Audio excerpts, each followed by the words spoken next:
આ તરફ દક્ષિણ ગુજરાતની જીવાદોરી સમાન ઉકાઈ ડેમની જળ સપાટી સતત વધી રહી છે।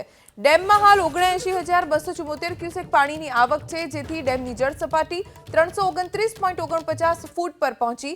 ઉકાઈ ડેમમાંથી કેનાલ મારફતે 600 ક્યુસેક પાણી છોડવામાં આવી રહ્યું છે। રૂલ લેવલ જાળવવા માટે ડેમમાંથી પાણી છોડવામાં આવી રહ્યું છે, કેમ કે આવક 79,274 ક્યુસેક છે। બીજી તરફ 600 ક્યુસેક પાણી છોડવામાં આવી રહ્યું છે અને નદીમાં પાણી છોડાતા નદી કાંઠાના વિસ્તારો પણ એલર્ટ ઉપર રાખવામાં આવ્યા છે। જો કે હજી પણ ડેમમાં જળ સપાટી વધશે, કેમ કે દક્ષિણ ગુજરાતના દરેક જિલ્લામાં ઓરેન્જ એલર્ટ, ભારેથી અતિ ભારે વરસાદનું એલર્ટ આપવામાં આવ્યું છે। આ તરફ દક્ષિણ ગુજરાતની જીવાદોરી સમાન ઉકાઈ ડેમની જળ સપાટી સતત વધી રહી છે।